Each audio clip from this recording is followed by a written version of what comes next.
Hello, this is the Negro Exciting News Fun Show, and I'm your host, DJS.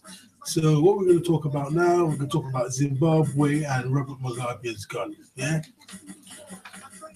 So, the first time I heard of Robert Mugabe was 1978, and he just got into power in Zimbabwe, and he was taking back his country for the black people, yeah, and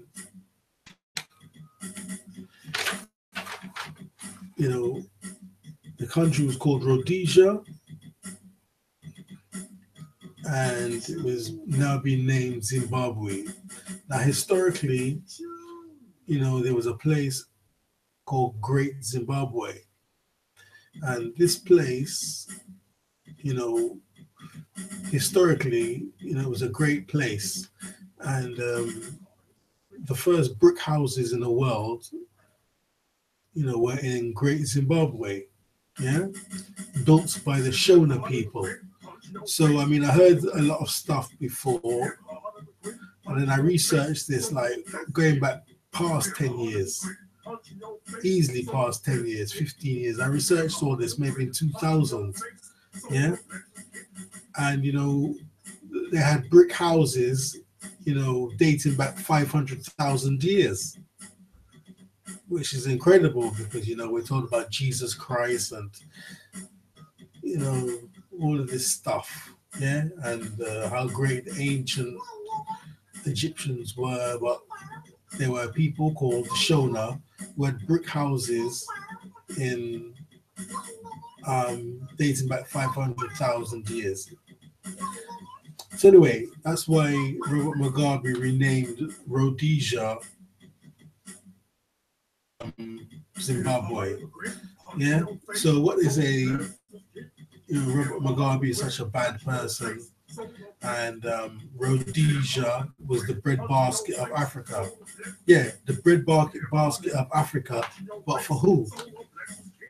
Yeah, for the black people or for the white people? Obviously, it's for the white people. Yeah. Oh, Robert Mugabe, the people are hungry. Before the blacks got in, it was a breadbasket of Africa. Yeah, but breadbasket for who? Yeah. I don't know. I don't know how some people just see things and see things totally from their own perspective, what's best for them, and then they make up all heap of stories. Yeah. So Robert's gone now. Yeah, but historically, he'll be written down in history as a despot and a heinous criminal. Yeah. But he was there for a long time. 1978 now is what? Was that 39 years or something? It's a long time. It's a very long time for one man to be in power. Yeah. So, he's given the power to his deputy.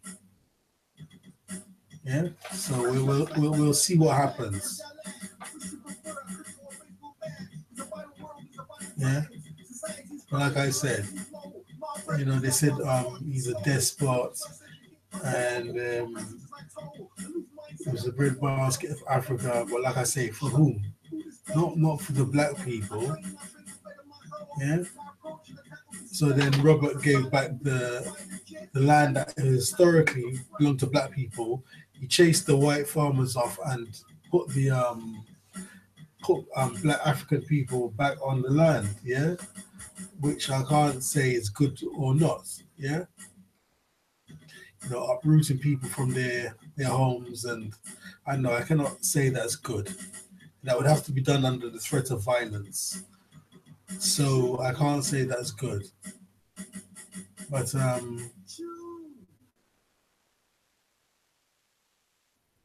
historically, the land belonged to black people, and Robert wanted to return the land back to black people.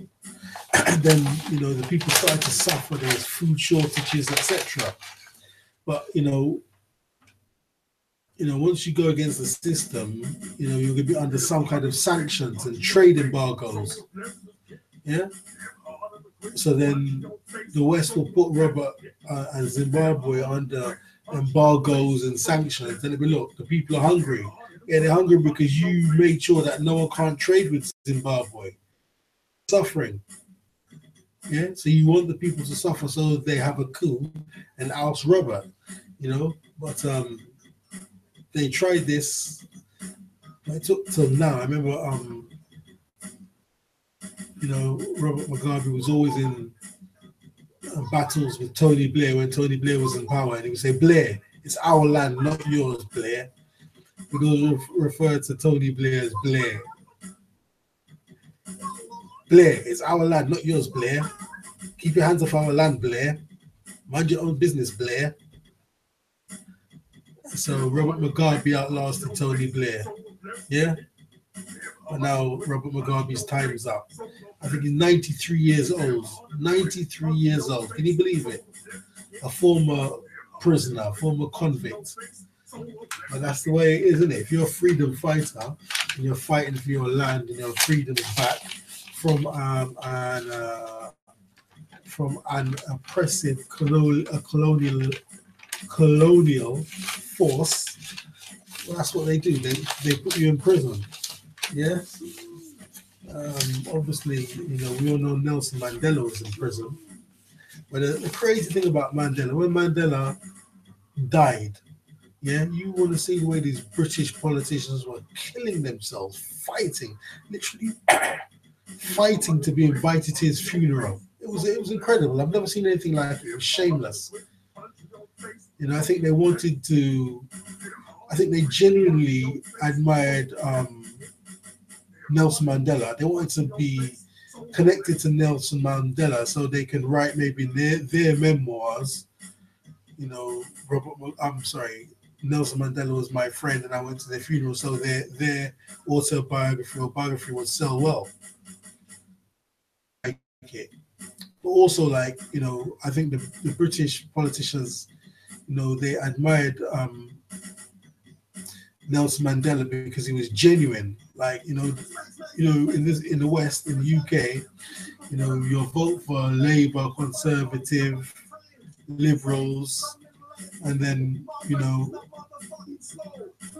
this person that's elected, supposedly they want to help people, but they don't want to help people. The truth is they don't, and they do not. Yeah. So that's why they admired Nelson Mandela so much, because he was genuinely helped people. He was a genuine freedom fighter, and he genuinely helped people. The UK politicians don't help anybody. Yeah. The only one I could think who genuinely helped anybody was Ken Livingstone. Let me think a bit. Oh, there was Ken Livingstone and there was Tony Benn. And let me think a bit more.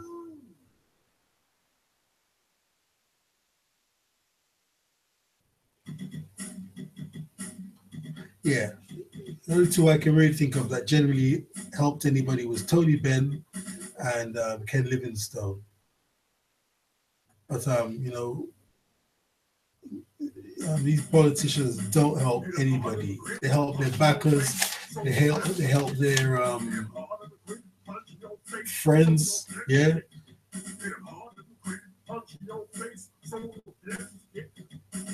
They belong to secret groups that the electorate don't know about. Yeah. Like the Fabian Society. And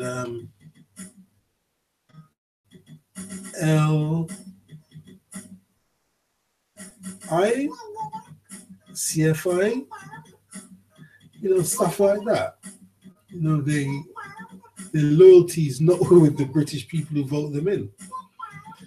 Yeah? Or, their loyalties with the EU and not the British people. So that's why they generally admired Nelson Mandela. So Robert Mugabe, he's cut from that same rock, that same granite as Nelson Mandela. He was genuine. Yeah. Towards the end, who knows? Yeah, he was all about himself and keeping himself rich and his personal family members and close associates. But one thing for sure, you know, Robert Mugabe was in prison. He got out of prison. He became the leader of Zimbabwe, and you know he was genuine at the beginning, let's say. So you know Robert's gone now, and let's see what happens now. Yeah, but I'm sure the people they put in now, you know, they won't be for genuinely be for the Zimbabwean people. They'll be for the banking system and the Western elite that really control them. Yeah, that's how Africa works. Yeah, and then whoever they install will have Swiss bank accounts and all the rest of it, and they won't really do anything for the black African people. Yeah, but as long as they do what the West wants, they'll say they're good, and there won't be a coup. But if they go against the West, like Robert Mugabe or Colonel Gaddafi, yeah, there'll be a coup and an invasion and all the rest of it. Anyway, if you got any comments or questions, put them below. Please subscribe, click the like button, DJS, and I'm out.